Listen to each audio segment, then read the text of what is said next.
ಧರ್ಮ ಪಾಲಿಸಿ, ಇಷ್ಟ ಇಲ್ಲ ಅಂದ್ರೆ ಮನೆಯಲ್ಲಿರೋದು. ಮನೆಯಲ್ಲಿರ್ಲಿಕ್ಕೆ ನಾನು ಸನ್ಯಾಸಿನೂ ಅಲ್ಲ.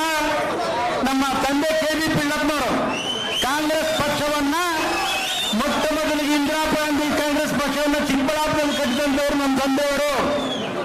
ಅಲ್ಲಿ ದಿವಂಗತ ದೇವರಾಜಸ್ವರನ್ನು ಕರೆದು ಕಾಂಗ್ರೆಸ್ ಹಿಂಭಾಗ ಆದಾಗ ಇಲ್ಲಿ ವೀರೇಂದ್ರ ಪಾಟೀಲ್ ಸರ್ಕಾರ ಇದ್ರು ಕೂಡ ಪ್ರಪ್ರಥಮ ಸಭೆಯನ್ನ ಚಿಕ್ಕಬಳ್ಳಾಪುರದಲ್ಲಿ ಮಾಡಿದ್ದವರು ನಮ್ಮ ತಂದೆಯವರು. ಆ ನಂತರ ಅವಿಭಕ್ತ ಕೋಲಾರ ಜಿಲ್ಲೆಯ ಕಾಂಗ್ರೆಸ್ ಪಕ್ಷದ ಪ್ರಧಾನ ಕಾರ್ಯದರ್ಶಿ ಕೆಲಸ ಮಾಡಿದರು. ಆದರೆ ನಮ್ಮ ದುರಾದೃಷ್ಟ ರಾಜಕೀಯ ವಿದ್ಯಮಾನಗಳು, ರಾಜಕೀಯ ಪಿತೂರಿಗಳಿಂದ 1972 ನಡೆದಂಥ ಚುನಾವಣೆಯಲ್ಲಿ ಅವರಿಗೆ ಕಾಂಗ್ರೆಸ್ ಪಕ್ಷದ ಟಿಕೆಟ್ ಕೈತತ್ತು. ಅಂದು ಅವರು ಸ್ವತಂತ್ರವಾಗಿ ಸ್ಪರ್ಧಿಸಿ ಕೆಲವೇ ಮಂತ್ರಿಗಳ ಅರ್ಥದಿಂದ ಸೋಲನ್ನು ಅನುಭವಿಸಿದರು. ಆನಂತರ ಅನೇಕ ನಮ್ಮ ಕಾಂಗ್ರೆಸ್ ಮುಖಂಡರುಗಳು ಅವ್ರನ್ನ ಪಕ್ಷಕ್ಕೆ ವಾಪಸ್ ಬರಲಿಕ್ಕೆ ಕರೆದ್ರು ಕೂಡ ಅವ್ರು ಇರೋವರೆಗೂ ಕೂಡ ಕಾಂಗ್ರೆಸ್ ಪಕ್ಷಕ್ಕೆ ಬರಲಿಲ್ಲ. ಅನೇಕ ಆಶಂಕೆಗಳಿಗೆ ಅವರು ಬಲಿಯಾಗಲಿಲ್ಲ. ಅಂದಿನಿಂದ ದೇವೇಗೌಡರನ್ನು ಬೆಂಬಲಿಸಿಕೊಂಡು ಬಂದಂಥ ಕುಟುಂಬ ನಮ್ಮದು. ದಳ ಇಬ್ಬಾಗ ಆದಾಗ ಸನ್ಮಾನ್ಯ ನಮ್ಮ ಕೃಷ್ಣ ಬೈರೇಗೌಡರ ತಂದೆ ಸೀದಾ ಬೈರೇಗೌಡರಿಗೂ ನಮ್ಮ ಕುಟುಂಬಕ್ಕೂ ಬಹಳ ಆತ್ಮೀಯತೆ ಇತ್ತು. ಆದರೆ ಅವತ್ತು ನಾವು ಮಾಡಿದ ತಪ್ಪಂದ್ರೆ ಬೈರೇಗೌಡರು ನಿಂದಾಯಿಸಲಿಲ್ಲ, ದೇವೇಗೌಡರ ಕುಟುಂಬ ನಿಂದಾಯಿಸು. ತಾಲೂಕಿನಲ್ಲಿದ್ದಂಥ ಎಲ್ಲ ಮುಖಂಡರು ಕೂಡ ಹೋದ್ರು ಕೂಡ ದೇವೇಗೌಡ ನಿಂದಾಯಿಸರು. ಆದರೆ ಇವತ್ತು ಅಂತ ಒಂದು ಕುಟುಂಬದಿಂದ ಬಂದಂಥವ್ರು ನಾವೆಲ್ಲ ಹೋಗಿ ಹೇಳಿದ್ದೀರಿ, ನೀವು ಮೈತ್ರಿ ಮಾಡಿಕೊಂಡಿದ್ದೀರಿ, ಜಾತ್ಯತೀತ ಪಕ್ಷ ಅಂತ ಹೇಳ್ತಿದ್ದೀರಿ, ಇದು ಸರಿ ಇಲ್ಲ. ಕಳೆದ ಬಾರಿ ನೀವೆಲ್ಲ ಹೇಳಿದ್ದಕ್ಕೆ ಮಹಿಳೆಯರಿಗೆ ನಾವು ಓಟ್ ಹಾಕಿದ್ದೀರಿ. ಈ ಬಾರಿ 69 ದಿನಗಳ ಕಾಲ ಅವನ ವಿರುದ್ಧ ಅಭ್ಯರ್ಥಿಯನ್ನು ಮಾಡಿದ್ರಿ. ನಾನು ಬೇಡ ಅಂತ ಹೇಳಿದ್ರು ಕೂಡ ಅವನ್ನ ಸೋಲಿಸಲೇಬೇಕು. ನನ್ನನ್ನು ಮುಖ್ಯಮಂತ್ರಿ ಸ್ಥಾನದಿಂದ ಕೆಳಗಿಳಿಸಿದ್ದಾನೆ, ನನಗೆ ನೆಂಟ ಅಂತ ಹೇಳಿಕೊಂಡು ಕುತ್ತಿಗೆ ಕೊಯ್ದಿದ್ದಾನೆ.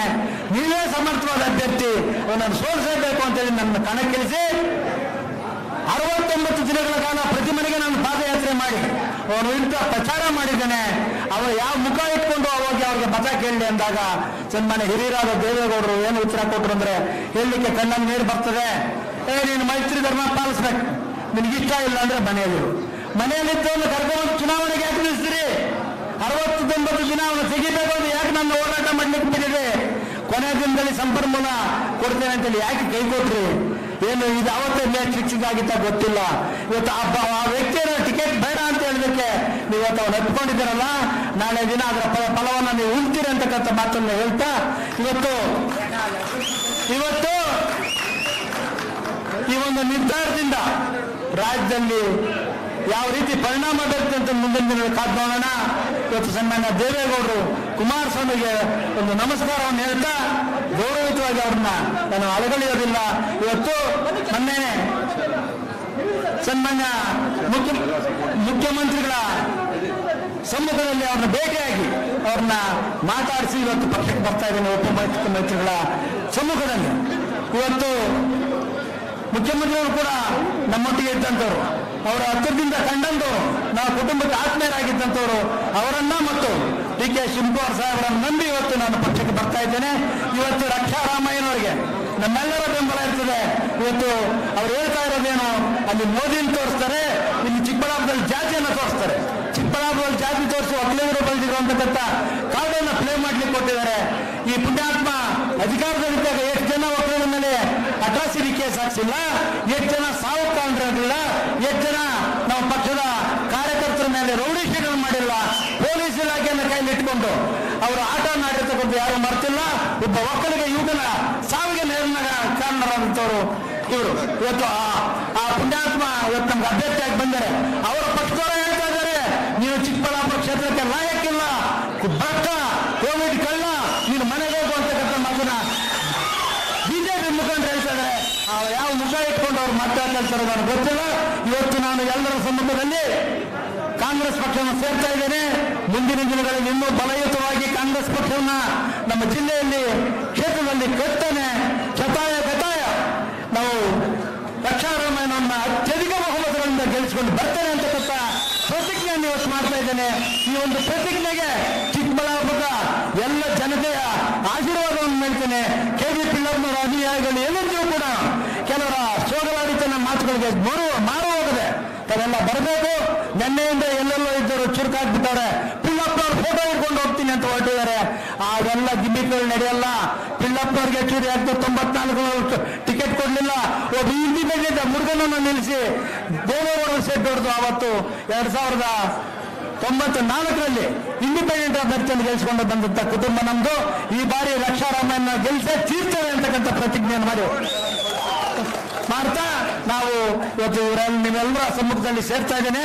ನಿಮ್ಮೆಲ್ಲರ ಬೆಂಬಲ ಸಹಕಾರ ಇರಲಿ. ಯಾವುದೇ ದುಡ್ಡು ಕಾಸಿನ ಇದಕ್ಕೆ ಮಾರು ಹೋಗ್ಬೇಡಿ. 150 ಕೋಟಿ ಖರ್ಚು ಮಾಡಿ ಪರಿಣಾಮ ಏನಾಯ್ತು ಅನ್ನೋದನ್ನ ನೋಡಿದ್ವಿ. ಆದ್ರಿಂದ ಇವತ್ತು ತಾವೆಲ್ಲ ಧೈರ್ಯವಾಗಿರಿ. ಮುಂದಿನ ದಿನಗಳಲ್ಲಿ ಇವತ್ತು ಕಾಂಗ್ರೆಸ್ ಪಕ್ಷದಲ್ಲಿ ಇರ್ತಕ್ಕಂಥ ಎಲ್ಲ ಮುಖಂಡರ ಸಹಕಾರ ನಮಗೆ ರಕ್ಷಣೆ ಇರ್ತದೆ ಅಂತ ಹೇಳ್ತಾ ತಮ್ಮೆಲ್ಲ ಒಂದ್ಸಲ ಮತ್ತೊಂದು ಮುಗಿಸ್ತೇನೆ. ಜೈ ಕಾಂಗ್ರೆಸ್. ಇಂದಿರಾ ಗಾಂಧಿ ಅವರಿಗೆ ಜಯವಾಗಲಿ, ಸೋನಿಯಾ ಗಾಂಧಿ ಅವ್ರ ಜಯವಾಗಲಿ.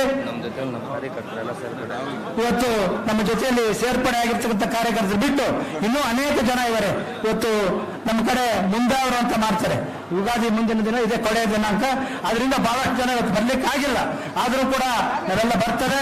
ನಾಳೆ ನಾಮಪತ್ರ ಸಲ್ಲಿಕೆ ಇದೆ. ನಮ್ಮ ಅಭ್ಯರ್ಥಿ ಅಂತ ರಕ್ಷಾರಾಮಯ್ಯನವರು ಅಭ್ಯರ್ಥಿ ನಾಮಪತ್ರ ಸಲ್ಲಿಸ್ತಾರೆ. ತಾವೆಲ್ಲ ಪ್ರತಿ ಗ್ರಾಮದಿಂದ ಹೆಚ್ಚಿನ ಸಂಖ್ಯೆಯಲ್ಲಿ ಬಂದು ಬೆಂಬಲವನ್ನು ಸೂಚಿಸಬೇಕು ಅಂತ ಹೇಳ್ತಾ ತಮಗೆಲ್ಲ ಒಂದ್ಸಿ ನನ್ನ ಮಾತನ್ನು ಮುಗಿಸ್ತೇನೆ. ಧನ್ಯವಾದಗಳು. ನಮಸ್ಕಾರ.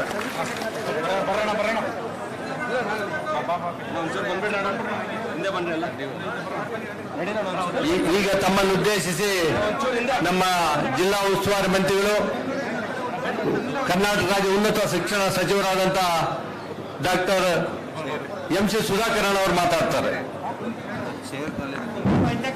ಎಲ್ರಿಗೂ